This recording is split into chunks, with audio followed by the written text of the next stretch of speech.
Ask anyone to tell you something about the First World War, and you can be pretty sure that it won't be long before trenches get mentioned. What exactly was life like in the trenches for the ordinary soldier? Stay with us, as in this video we'll look at a typical day for a soldier in the front lines and what it was really like. First off, what was a trench?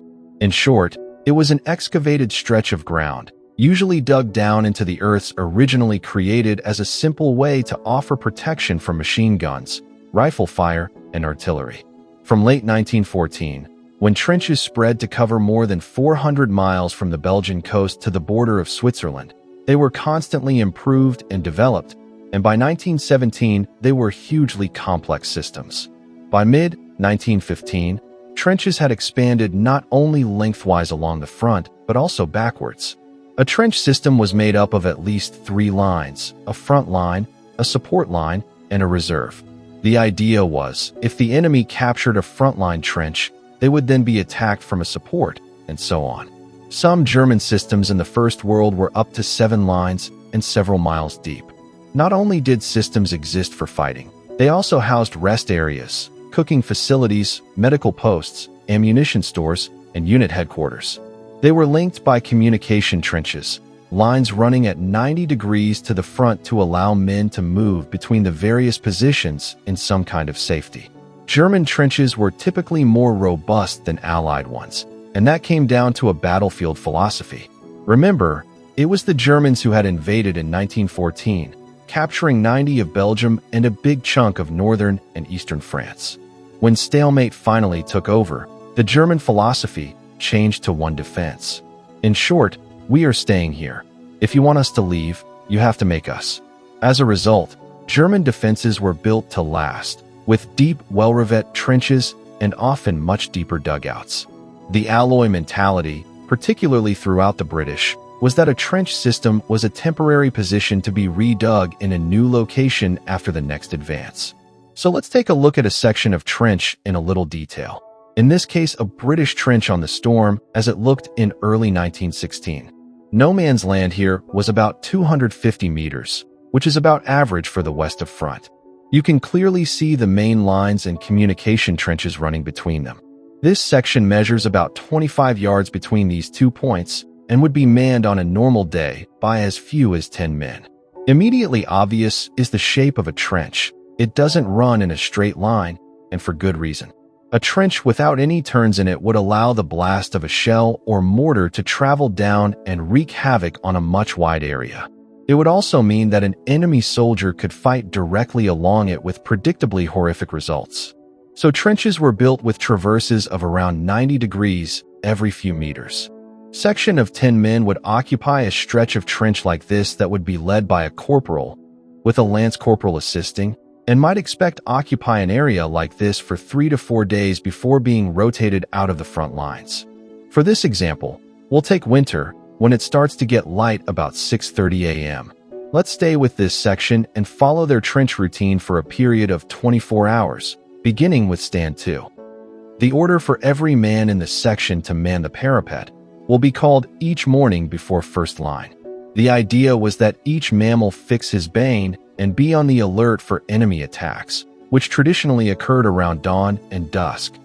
Stand 2 lasted from just pre-dawn to full daylight, at which point 9 of the 10 men would be stood down, with the 10th remaining on sentry go, acting as the eyes and ears of his comrades. For the rest of the section, it was time for the daily rum ration, a favorite amongst troops, doled out in jars marked SRD or Supply Reserve Depot. The jars and the substance in the manned, the nickname seldom reaches destination. This was followed by key daily ritual, breakfast. Rations did vary in the First War, but on the whole were quite plentiful. The most common things to find were bacon, cheese, bread, corned beef, stews, biscuits, and jam. Food is plentiful because living, and particularly working in the trenches, was tiring and lots of calories were required. Usually cooked over a small open fire or brazier, breakfast was a welcome meal for those on both sides of the wire, who rather sportingly rarely interrupted each other's morning meal. With breakfast finished and tidied away, it was time for the men to look after themselves. This meant a wash and a shave. These were compulsory, not only to minimize the chance of illness, but shaving was particularly important, as a soldier with stubble may not be able to use his gas respirator effectively. A very dangerous situation. Often, the last few mouthfuls or warm tea would serve as shaving water. By 10 a.m., half of the section are to engage in the crucial role of weapon cleaning. Keeping rifles and other weapons in prime condition was essential, and special care was taken to remove any accumulated dirt.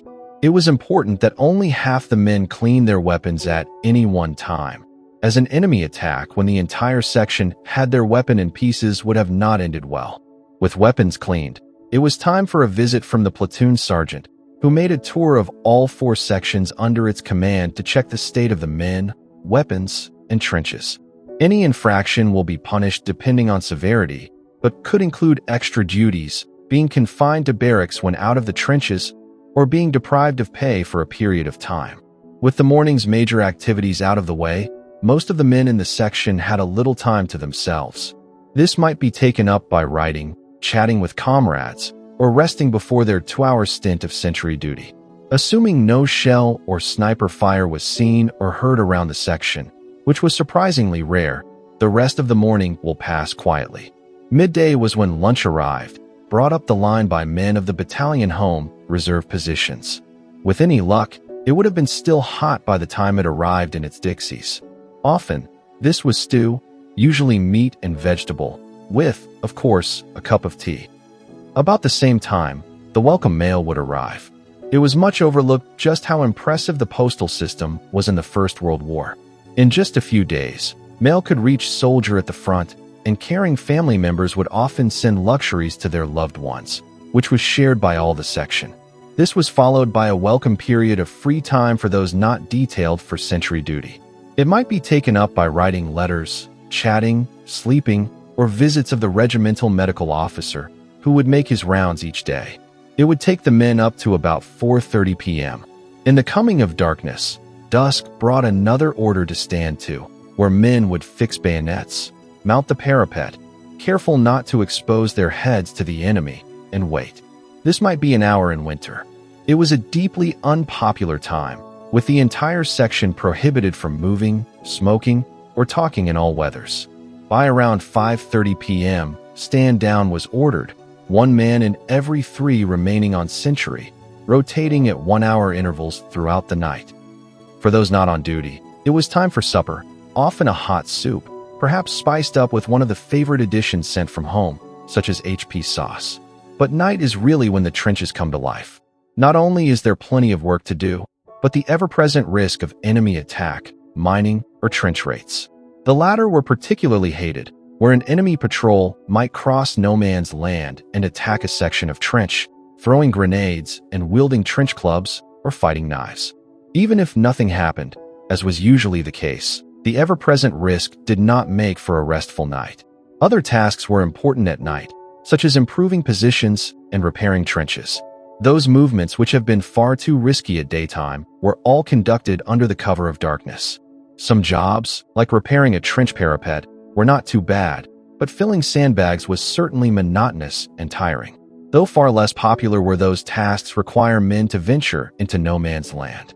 Repairing the barbed wire in front of a trench was particularly hated, as any noise would inevitably attract enemy fire and often casualties.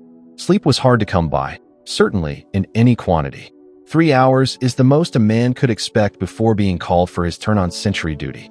And so, like this, the rest of the night would pass for the section until around 4 a.m., when once again Stand 2 was called, and the next day of life in the front lines would begin. Looking at 24 hours in the trenches for a soldier, so it's just why trench rotation was so important. Living for 4 years in frontline conditions was simply not possible, without even taking into account the thankfully uncommon enemy fire or the incredibly rare over-the-top attacks, which might take place just once or twice a year. For that reason, trench rotation was vital, with most men spending 4 days at the front, 4 days in support, and then 8 days in reserve, nominally at rest. It was an exhausting life, and for me, the real courage of the Tommy in the trenches was not necessarily bravery in action, but endurance, the ability to survive and carry on regardless of the difficulties. A veteran of the Great War, when asked to describe his life in the trenches, once said, "For me the war was 90 bored stiff, 9% frozen stiff, and 1% scared stiff." That brings us up to the end of this short video, which you hope you enjoyed. Don't forget to like, subscribe, and drop us a quick message to let us know what you think. And for the die-hard history fans amongst you, why not click on the notification bell so you be the first to watch my next video? Each week, we lead a live virtual tour of some of the world's most spectacular battlefields. That's all this time. We'll see you again soon.